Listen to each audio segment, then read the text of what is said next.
This is episode 5 of the Relentless Man podcast, Your Craft. Welcome to the Relentless Man podcast. I'm your host, Christian Mojaiso.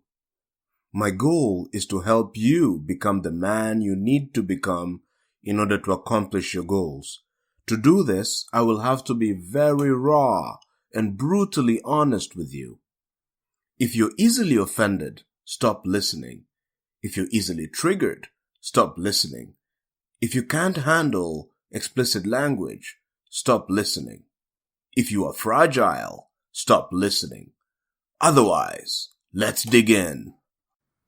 Usually, every episode is dedicated towards answering a question that a community member is facing. Unfortunately, for this episode, I did not receive any questions in time from the community. As such, I was compelled to think up a problem that the community might be facing. I usually do not like to do this, and it's for obvious reasons. Firstly, because you know your problems better than I do.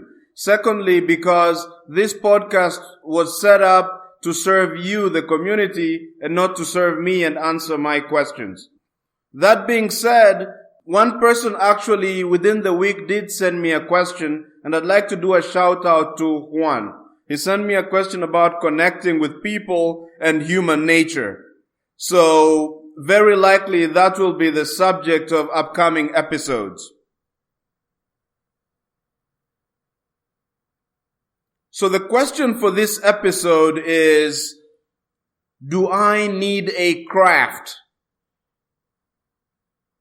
We are going to explore this notion of a craft. And the key idea here is, the key word is explore. What we are not going to do is tell you what to do. Why? Because you have a brain and can make your own decisions. It would be very unwise if you took everything I said and copied it directly as it is without thinking about it and reflecting about whether it applies to your particular situation. Because ultimately, what I present in this podcast is my own point of view and my own analysis of the world. However, you're a different person and you have different circumstances.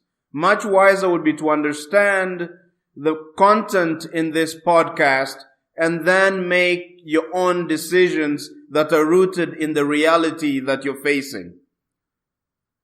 Let us now begin the exploration process. When we talk about a craft, it's important to understand what that means. So let's think about a definition of a craft. We say a craft is a collection of activities that are complex for the community and add value to the community. This is quite a mouthful, so let's be clear about what we are saying here. When we talk about a collection of activities, really activities could be anything. It's exactly what you think it is. Me grabbing a glass of water is an activity. Me punching a wall is an activity. Me writing is an activity. Raising my right arm is an activity. We're also going to extend the idea of activities to include thoughts. So any thought you can have, any class of thoughts that you can have are all activities. Any sorts of things you do in collaboration with others, we're also going to call activities. In particular, what this means is that there are many activities out there. Now, the other part of our definition is the idea that the collection of activities has to be complex for the community. What do we mean by complex for the community? When we say complex for the community, we mean that the activities in question are the sorts of things that most members of the community cannot do. For instance, mathematics, many community members would agree that mathematics is challenging and complex. Most members of the community cannot do high-level mathematics. They might improve and be able to do it if they practice, But at the moment, most people in the community are not that good at math. And so we say that mathematics is a sort of activity that is complex for the community. Something like basketball too would be complex for the community. Think about it. The individual motions might be easy. It might be easy to pass a ball. It might be easy to maybe pass the ball under your legs. It might be easy to run left and right, up and down the court. But when you put the activities together, we realize it becomes a hard task. Sure, there are many members of the community that can actually play basketball. But to play basketball well at a high level, that's a challenging activity. As a result, it is something we'd say is complex for the community. The other part of our definition of a craft is that, we've said that a craft is a collection of activities that is complex for the community. The other part of it is that a craft has to add value to the community. So what do we mean by community here? When we say community, we're really saying any collection of two or more entities.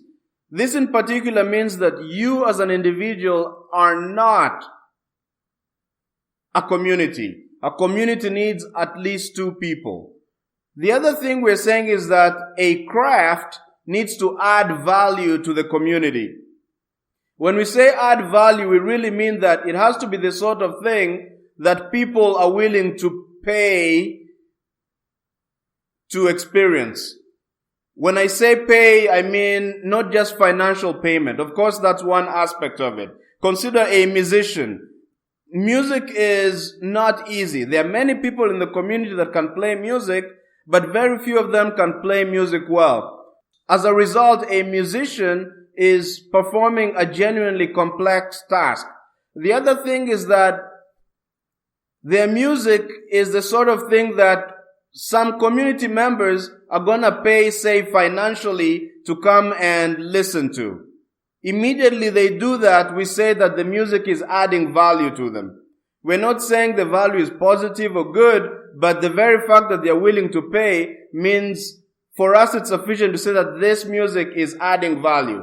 If it wasn't adding value, they wouldn't be showing up time and again paying to listen to the music. But like we said before, when we say payment, it's not only financial. What if the musician held a concert, but the concert was free? Well, the audience members are still paying in terms of attention and time.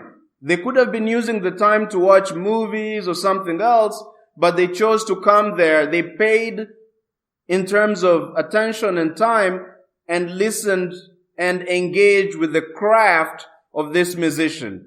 So immediately they do that, we say the music is adding value to the community.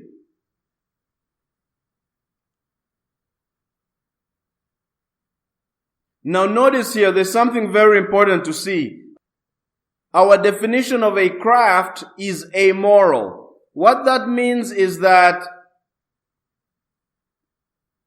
it doesn't mean that it's immoral.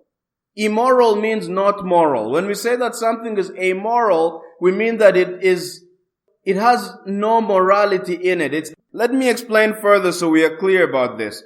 Consider something like a knife.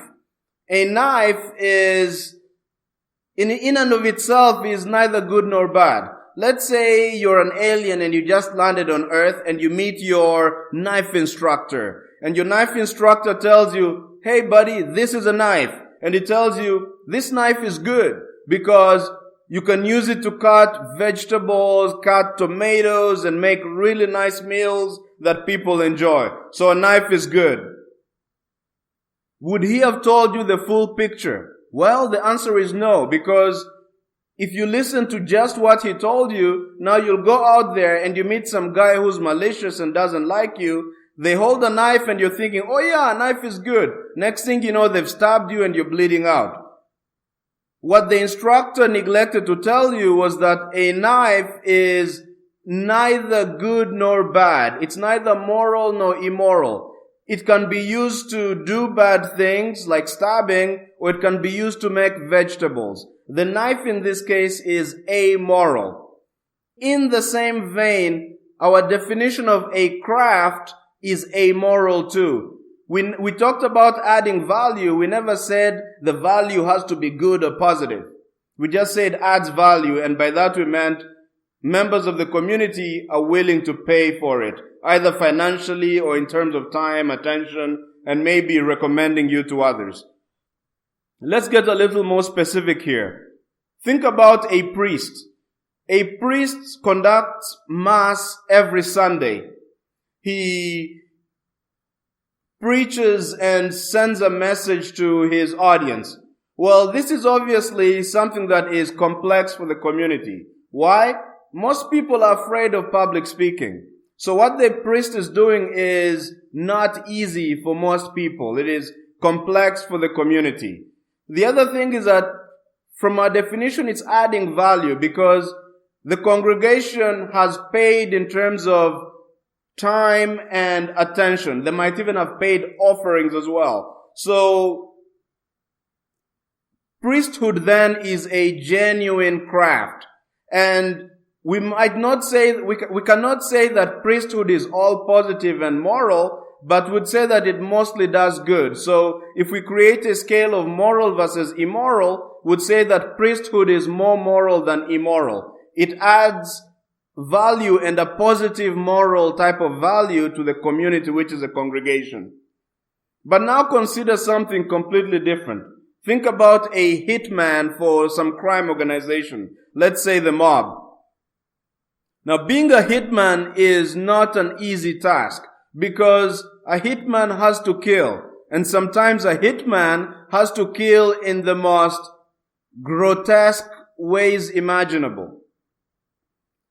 For most community members, killing is not easy.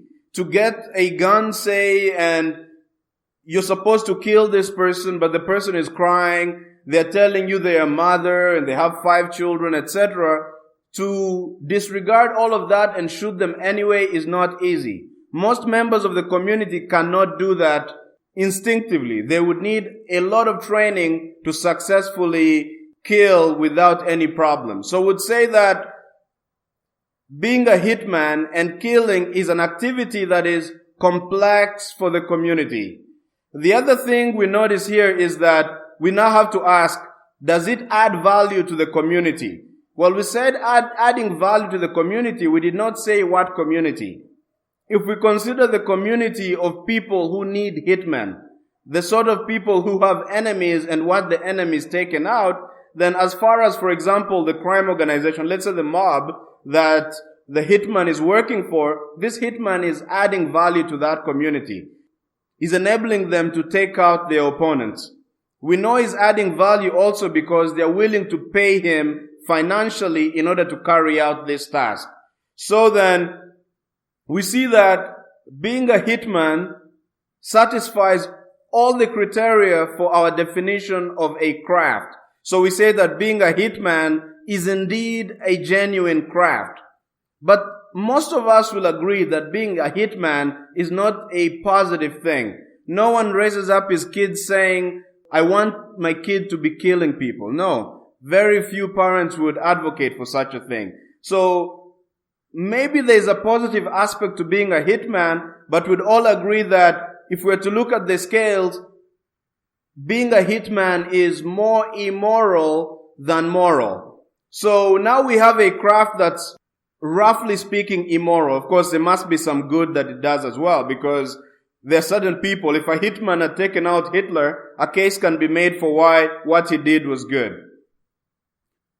The point we're trying to bring across here is that our definition of a craft has no morality in it. There are positive moral crafts, there are negative immoral crafts, there are mixtures of crafts, but there is no such thing as the definition of a craft has nothing moral in it. It doesn't say anything about morality. And this is important because a fact of life is that the things necessary to master a craft that is moral and the things necessary to master a craft that's immoral are really the same. Of course, I'm not going to advocate that you pick up a craft that is immoral.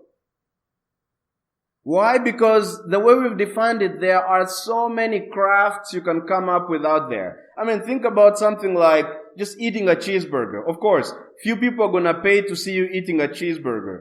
Why? Because eating a cheeseburger is something most community members can do. It is not complex for the community, and eating a cheeseburger on its own is not a craft really. But you can extend it to being a craft. You could eat a cheeseburger, maybe instead of eating one, you eat 50. Now suddenly you have something that is complex for the community. Why? Most people in the community are going to eat maybe 4 or 5 cheeseburgers. That's it. And many of them would be entertained by the notion of seeing someone eating 50 cheeseburgers. And so suddenly you've gotten something trivial, like something that everybody can do, which is eating a cheeseburger, and you've made it genuinely complex, and you've made it something that adds value to the community, and you've created a craft. Which means it's very easy to come up with a craft. There are many crafts out there, and it's easy to come up with crafts that are positive and moral. And so I would recommend that you pick a craft that is actually positive and moral. However, all I can do is recommend. I cannot tell you what to do.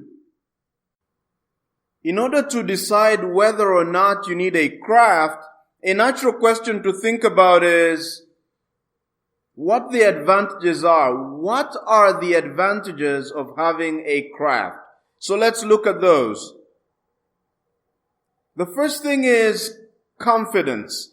Now, I was in this linear algebra class, an advanced linear algebra class last semester. So linear algebra is actually a branch of mathematics. Our final exam for this class was to do research on some applications of linear algebra and then present those to the class.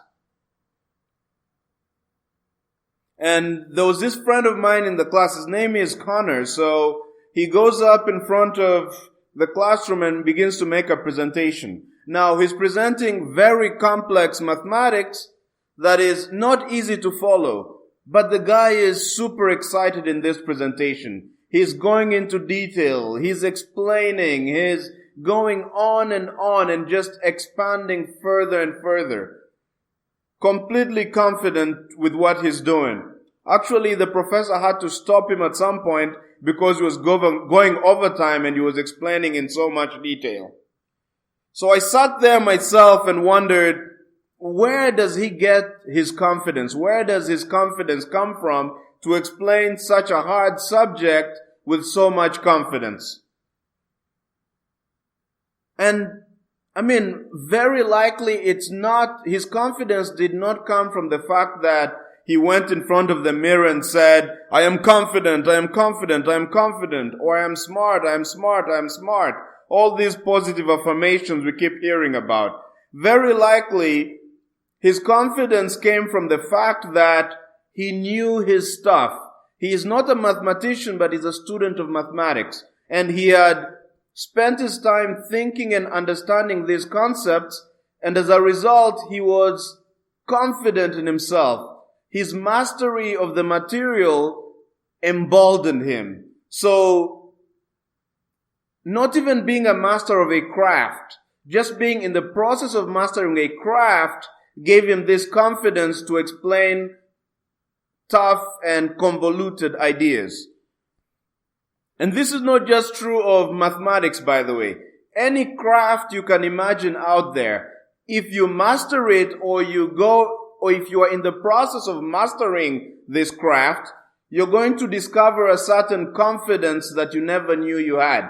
And the confidence is going to be natural. It will not be the type of confidence that is from fake affirmations and all these mind tricks and stuff. It will be a sort of confidence that flows organically from the fact that you know your stuff.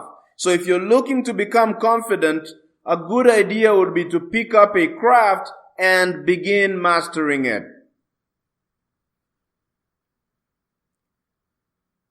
Another really great advantage of having a craft is, suppose you want to learn more about yourself. You want to discover who you are. Well, there are obviously many ways you can do this. One way to discover who you are could be to meditate. You could read the Bible. You could read some other religious text. There are so many ways to learn about yourself. You could obviously visit a psychoanalyst or some sort of therapist to tell you who you are. This is obviously not wasted effort, but it's not the only way to discover who you are. There's a much quicker way to discover yourself, and that is to pick up a craft and try to master it. This particular idea I know very well because I've experienced it myself. While I am not a master of any craft, I have had experience trying to master various crafts. For instance, when I was in high school, we used to do a lot of math, but I understood how to add and multiply. I understood the processes, but I was not the most careful person when it came to calculations. So often I'd make calculation mistakes and all that sort of thing. And then at some point, our teacher allowed us, some point in high school, I think it was maybe the second year, the teacher finally allowed us to use calculators. So suddenly my weakness of calculating disappeared. And now my abilities in math just skyrocketed, because when they freed me of the need to calculate, now all that mattered was conceptual thinking and understanding. And I discovered that I was actually very good at thinking conceptually and working with ideas. This is the sort of thing I had never known about before, and no one had really ever told me about. And when I tried to master other crafts, I picked up chess at some point, and I realized, well, I was not the best at chess calculation. For instance, usually chess calculation means you're seated at a position, you think about, if I do this, the opponent is going to do that, then I'll do that, then he'll do this. It's a very mechanical calculation. That was not a strength of mine when I was playing chess. But what I discovered instead was that I was much better at the conceptual, strategic side of chess.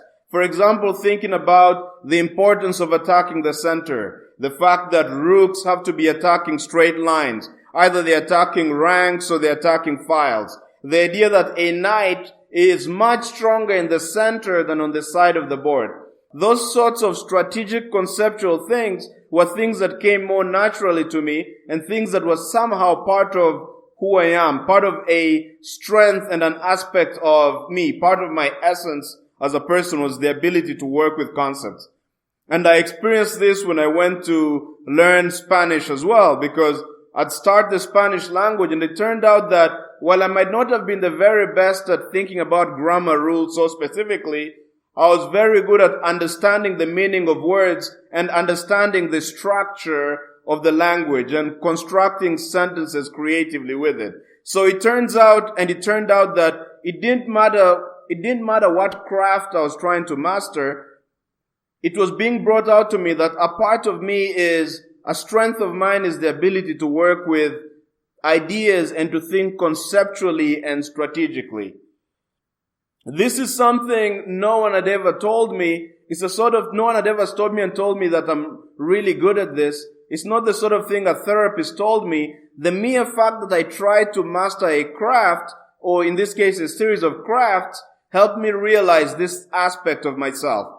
And this is not just me. There's so many people. For example, there's this guy called George Waitzkin.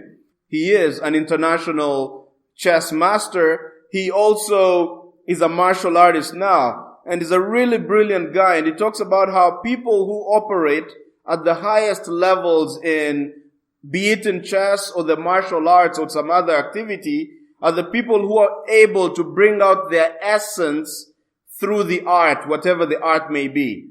So basically what he's saying here is that a craft such as chess or a martial art is capable of bringing out the core or the essence of who you are. And this is obviously not just true of chess and martial arts, it's true of any craft. If you're interested in learning about yourself, figuring out things about yourself that cannot be put in words, in discovering who you are, then I highly recommend that you pick up a craft and try to master it. Another big advantage of attacking a craft is power. If you're interested in becoming powerful, then I really recommend you pick up a craft. Because from our definition of a craft, we know that when you have a craft, you really have knowledge. There's something complex that you can do that a bunch of community members want to pay for. Once you're in a position where people need you, then you automatically have power, because you could refuse to help them, you could negotiate the terms under which you help them, and naturally you gain power that way. If your interest is becoming a powerful person, then consider mastering a craft. Another really great value of having a craft is it makes you unfireable. What do I mean? I don't mean that you won't get fired. Absolutely not. Of course you can get fired. The thing is that you would be fired from your work or from your job, but you really wouldn't be able to get fired from your craft. Let me be more specific here. Consider a guy like Kobe Bryant. Kobe Bryant used to play for the LA Lakers and was a very exceptional player. Now think about him at his peak. Let's say that his team decided to fire him. They're like, Kobe, we don't want you. We're going to kick you out of the team. How long do you think it would have taken for another team to offer him a position? Answer, a very short period of time. Why? Because Kobe Bryant has a craft. He is very good at that craft. As a result, they can fire him from a team, but they can't fire him from his exceptional mastery of this craft. Even if he got fired, he still had tons of other options. And this is the sort of thing that having a craft will give you. It will give you tons of options so that even if you get fired, you're not really fired because you just have so many other avenues that you can pursue. So you're fired from your job, but you're not fired from your craft. Another thing that a craft would give you is a sense of purpose. Because there are many bad things out there, but one of the saddest things you could ever experience is the experience of not having a purpose. Feeling like you're moving in life aimlessly and headed nowhere. That is so debilitating for the human psyche, could lead to depression, health problems. It's just a messy place that you don't want to be. However, if anyone who has a craft is typically, if you're trying to master a craft, you're typically dedicated to it. You're waking up in the morning and thinking about it. You go to bed and it's the last thing in your mind. You spend your time constantly working and trying to improve on this craft. The end result is your days have purpose. Your life suddenly has purpose. In this case, your purpose would be whatever your craft is. If you're an engineer, then your purpose is to create great products, say. And so, if you're looking for meaning in your life, I'd suggest picking up a craft and trying to master it. This might solve the problem of feeling like you're aimlessly moving on the planet and there's nothing for you to do. Let's suppose that you're the sort of guy who is more interested in making a contribution to society. You look at the world around you and you don't like what you see. You'd like to make it better. You'd like to improve it. You'd love to leave your mark on the world. If you're that sort of person, then I highly recommend that you pick up a craft. Think about a guy like Steve Jobs. His craft was technology, understanding how technology works, creating new technology, and understanding how human beings interact with technology. As a result of mastering this craft, he was able to fundamentally alter the way human beings interact with technology and enabled us to communicate with each other in a way we have never done before and never thought imaginable. This, in terms of contribution to society, this is definitely a great contribution. And this is the sort of thing that you don't need to be a tech guru to do. If you pick up a craft and you master it, then you'd be able to contribute to society as well.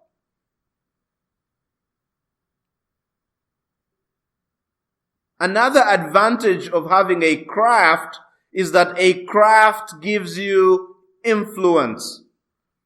When you master a craft, automatically people want to hear what you have to say about other areas, other disciplines that might have nothing to do with your craft.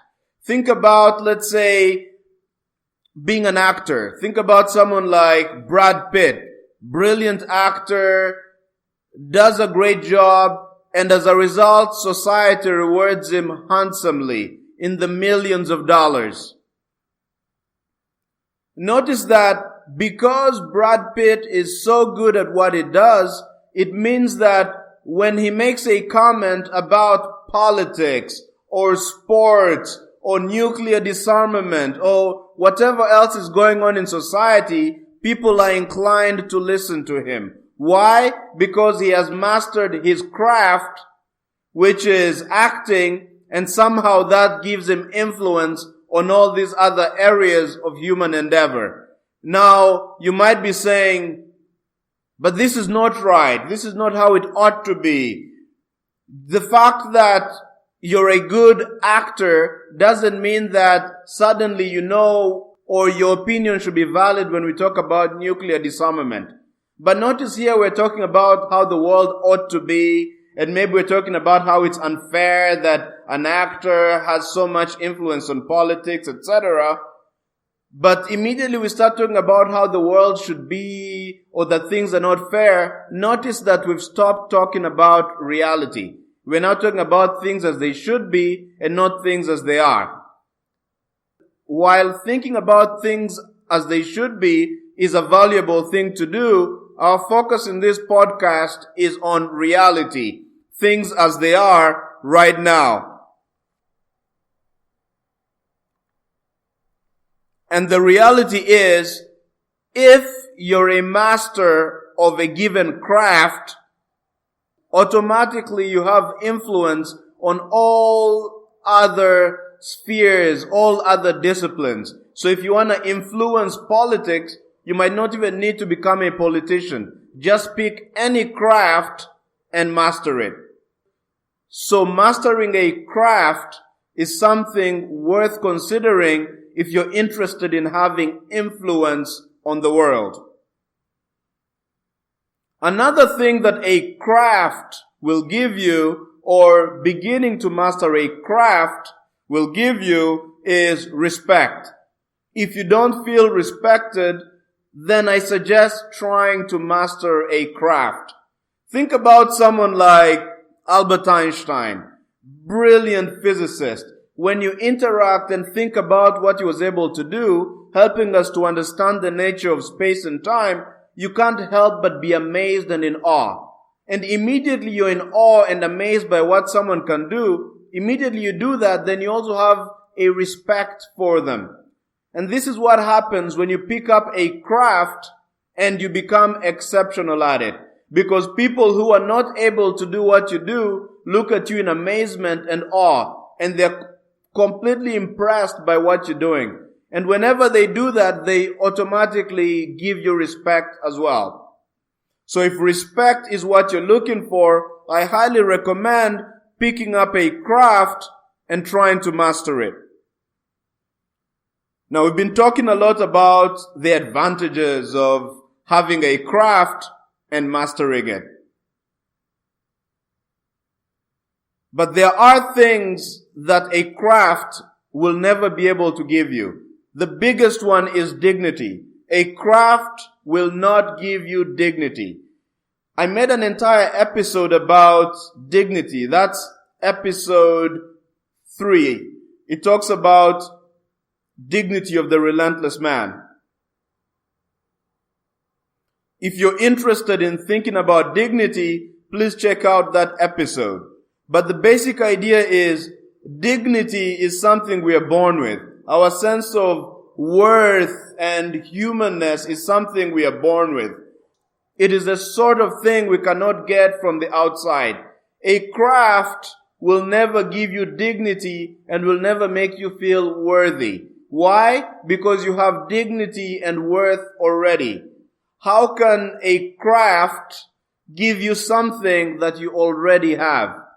So, if you expect that a craft is gonna somehow give you dignity and a sense of self-worth, you're wasting your time and you might as well stop now. There are many people in history and currently who pick up a craft, they earn money, they do complicated things, they try to make huge contributions, somehow thinking that when they do that, they will become worthy. They'll have a value as a human being. They'll become worthy, get dignity. Unfortunately, that is not how it works. And usually these people discover sooner or later that it was a lost enterprise, looking for a craft that is something external to fulfill them.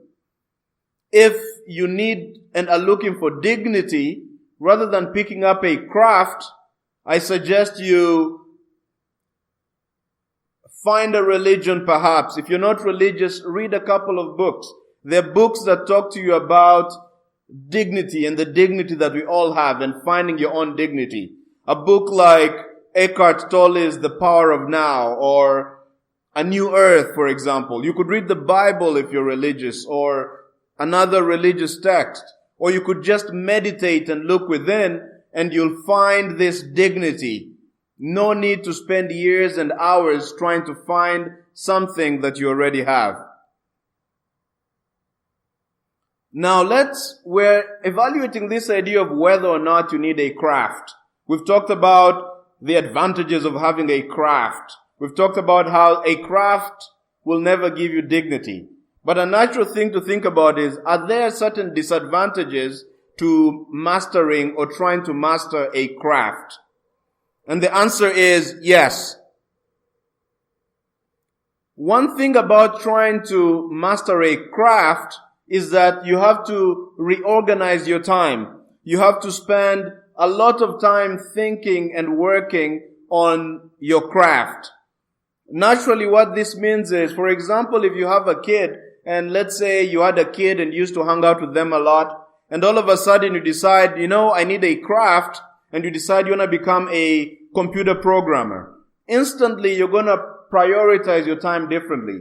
You'll be spending a majority of your time writing code, learning programming languages, thinking about data structures, all sorts of other things that take a lot of time. And naturally, those things will divert time from your family and your kids. And this can cause a lot of friction. For instance, when Albert Einstein was creating the special theory of relativity, as well as his general theory of relativity, he had to spend a lot of time thinking really hard about these problems. As a result, he never spent as much time with his family. In fact, this created friction with his wife and actually with his children because he couldn't spend much time with them, eventually actually leading to a divorce. And many highly successful people who have mastered their crafts will tell you that one of the major challenges with picking a craft and devoting yourself to it is that it becomes very difficult. It is not trivial to balance one's time between the craft and the family. And this is obviously true with friends as well. If you are allocating most of your time to your craft, very likely you don't have time to hang out with your friends as much as you used to. And this could lead to you losing a bunch of friends. Hopefully making some as well, but you would very likely lose a bunch of friends when you dedicate the majority of your time towards trying to master a craft.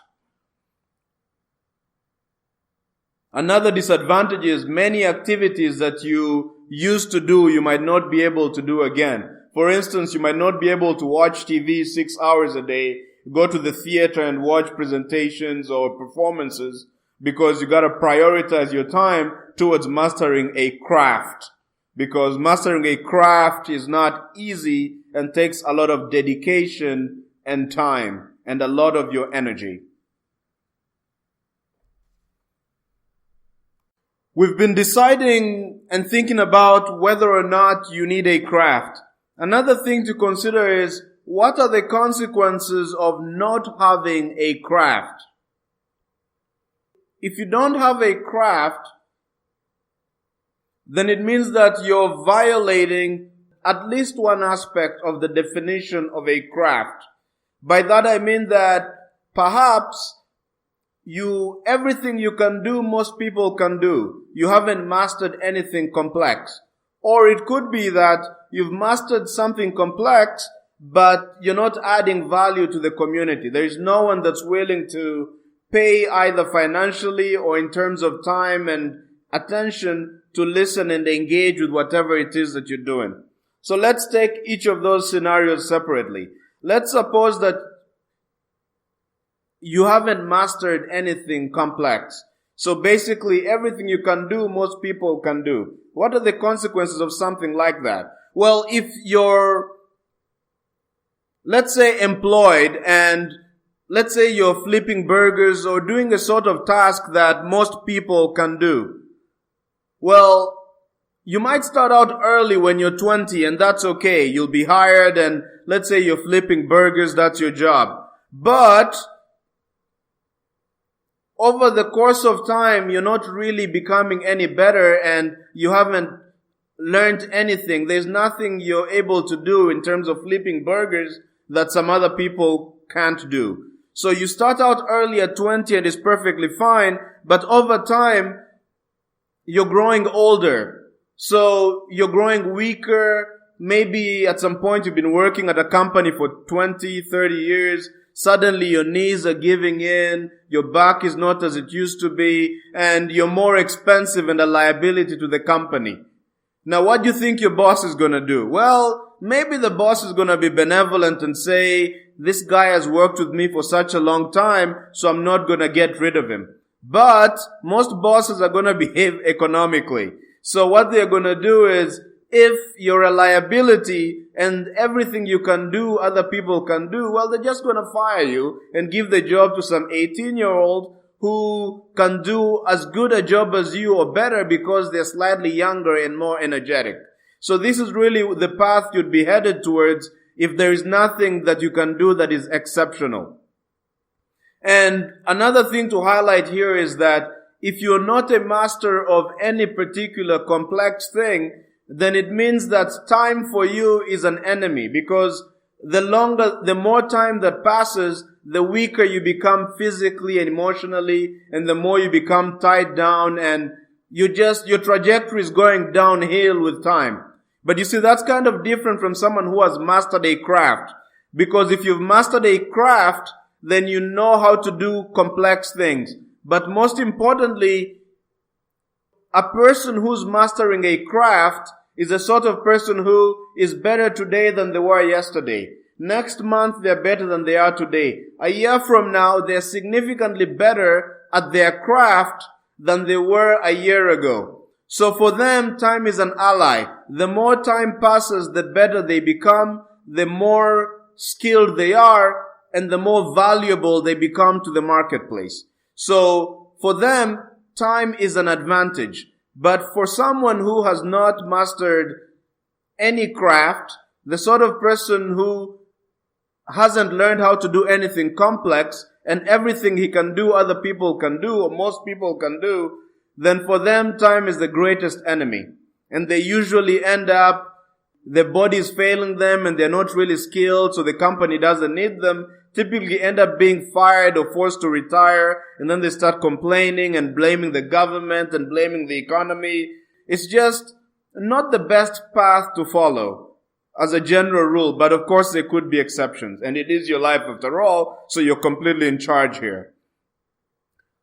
Let's look at the other scenario. So maybe you've mastered something complex, but you're not adding value to the community. That is, the thing that you've created or the thing that you're good at is a sort of thing that no one is willing to pay for either financially or in terms of attention and time and all of that.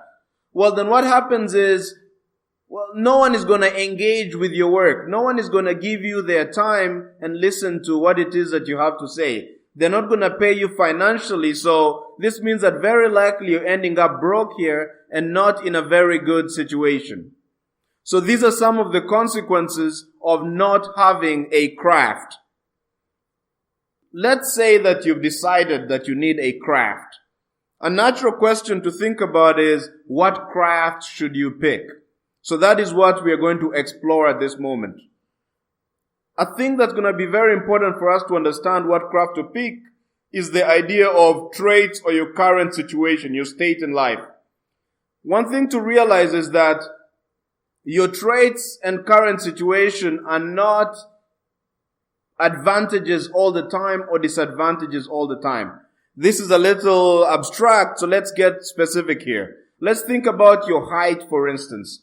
Let's say you're a tall guy. Is being tall always an advantage? Well, there are scenarios in which being tall is an advantage. Consider if you're trying out for a basketball team. If you're a tall guy, they're going to give you a shot because you have a height, and the height is considered a good thing to have, and most really good basketball players are tall. So they'll give you a shot. But let's suppose that you are a dwarf. They might not let you try out for the team because, in a sense, your physique is disqualifying you to begin with. And so when it comes to becoming a basketball player, it is more advantageous in general. Of course, there could be exceptions, but it is more advantageous to be tall than it is to be short. But does that mean that it's always advantageous to be tall? Well, the answer is no. What if you're trying out to be a gymnast? Then that's different. Usually the Olympic gymnasts, the really good ones, are the short ones. It's easier for them to turn and do all these maneuvers. So when it comes to being a gymnast, being tall turns out to be a disadvantage. So then, being tall is not always an advantage. It's an advantage sometimes, it's a disadvantage at other times. This is really true of almost any trait you could think of. Let's think about age. Is being old always a disadvantage?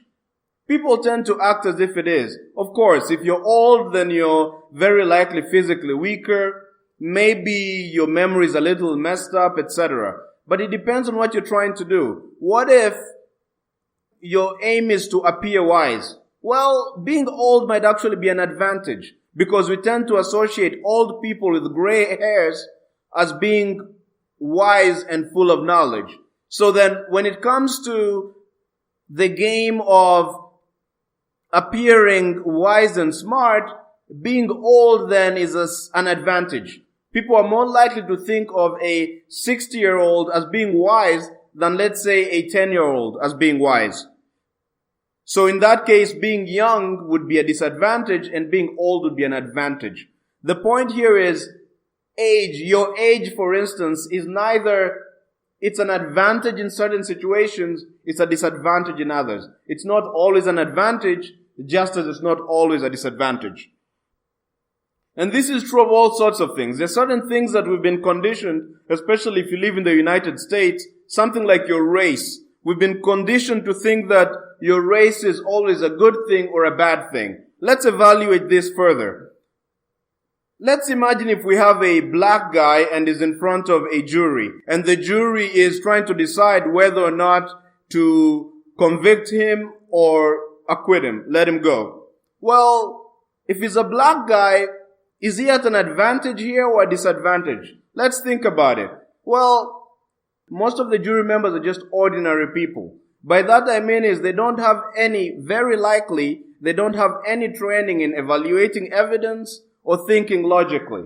So what you could reasonably expect is that they're not gonna make decisions based on reason alone. They're very likely going to behave and make the decision of whether or not to convict this black guy.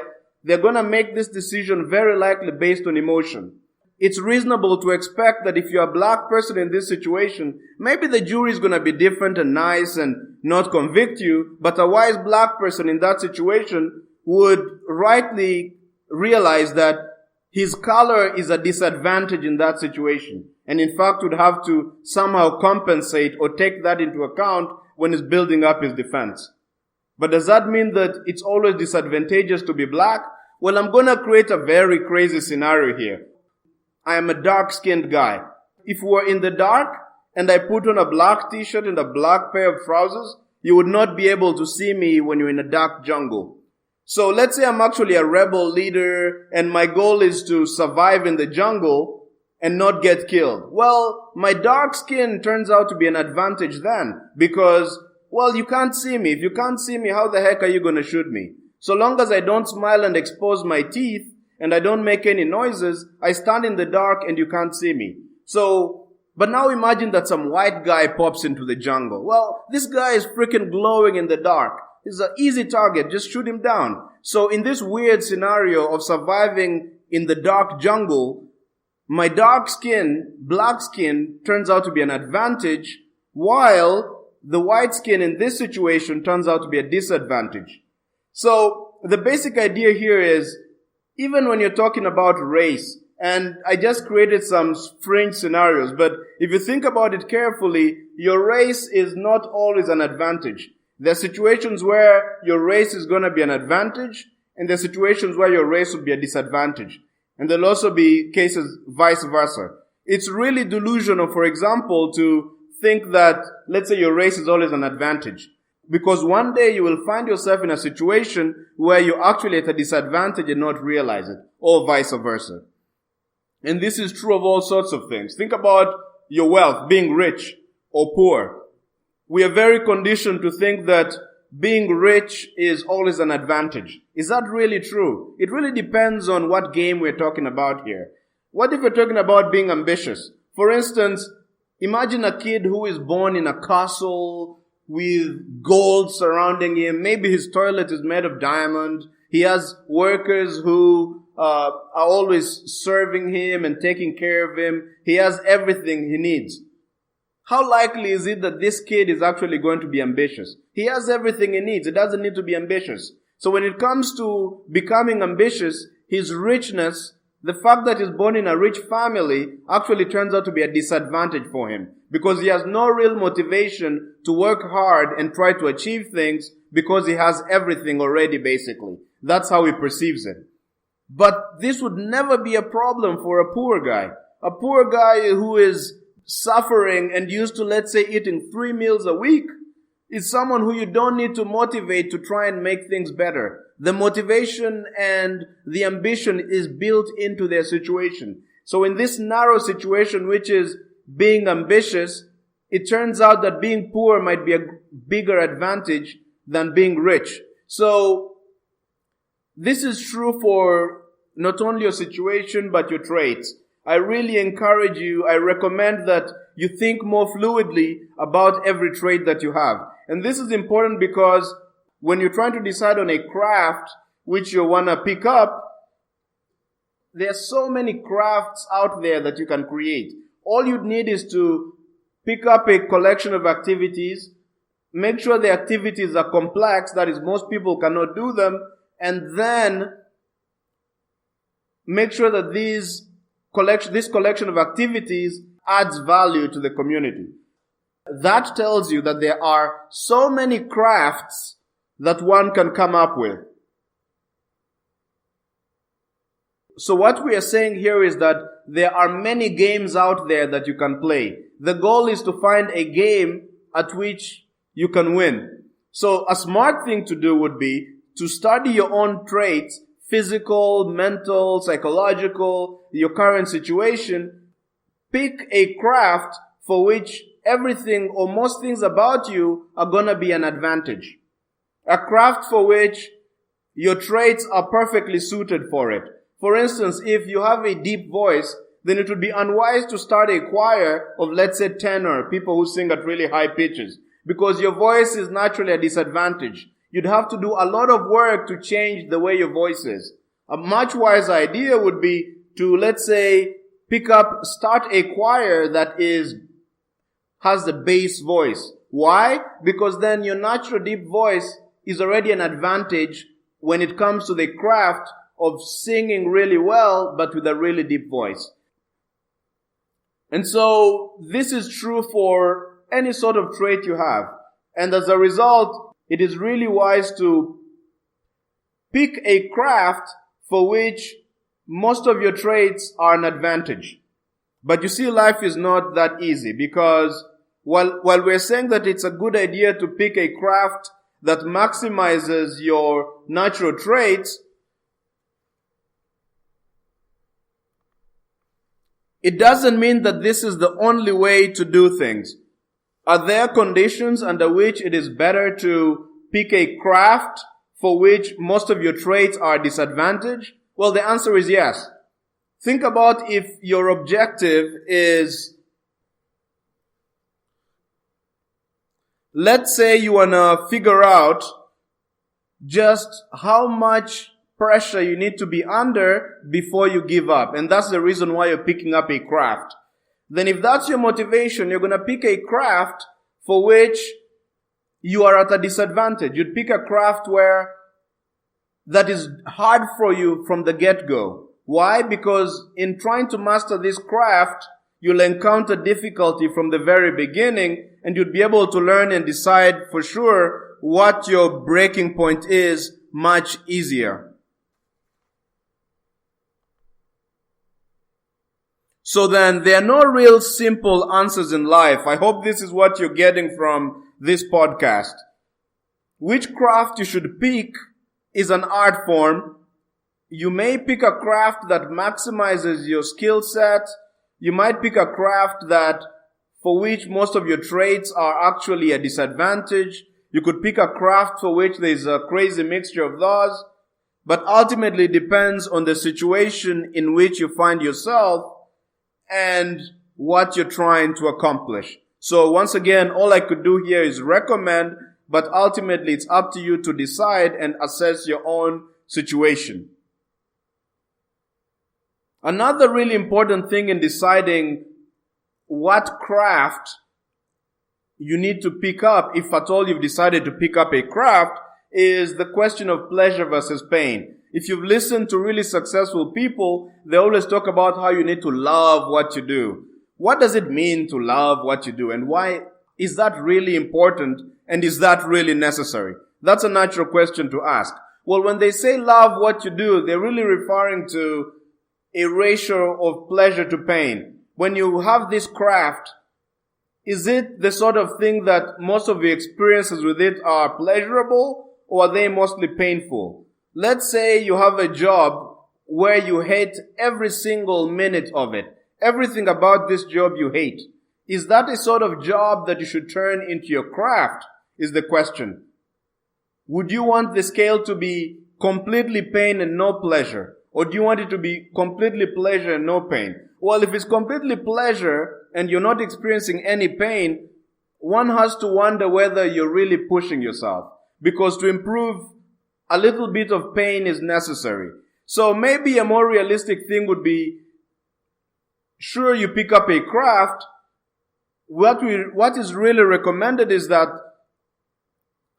you enjoy most parts of it, but every craft has bitch work. So the bitch work and the difficulties that you're inevitably going to encounter would bring you likely some displeasure. So would have pain and pleasure, but the ratio would be more pleasure than pain. A craft for which you enjoy most of it, but hate parts of it, might be a good idea. And this is very likely what the successful people mean when they say that you should love what you do. They mean that your craft, should be something that is more pleasurable than painful for you.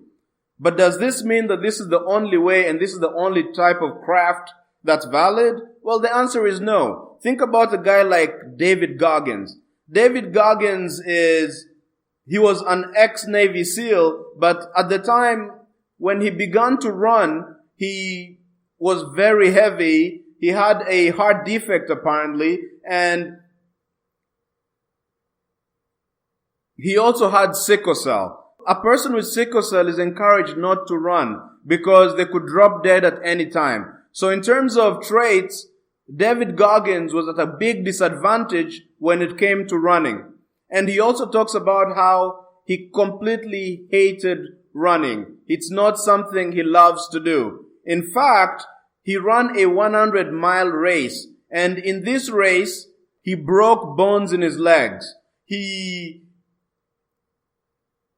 was severely tired and injured. When he sat down, he was actually experiencing kidney failure. He was shitting up his ass. This entire race was completely painful to him. But at the end of the race, he felt that it was completely worth it. So when it comes to running, for a guy like David Goggins, running is it's a painful experience. The ratio of pleasure to pain is very little pleasure and mostly pain. And yet for someone like him, this kind of craft that he hates most of is actually the sort of thing that works for him.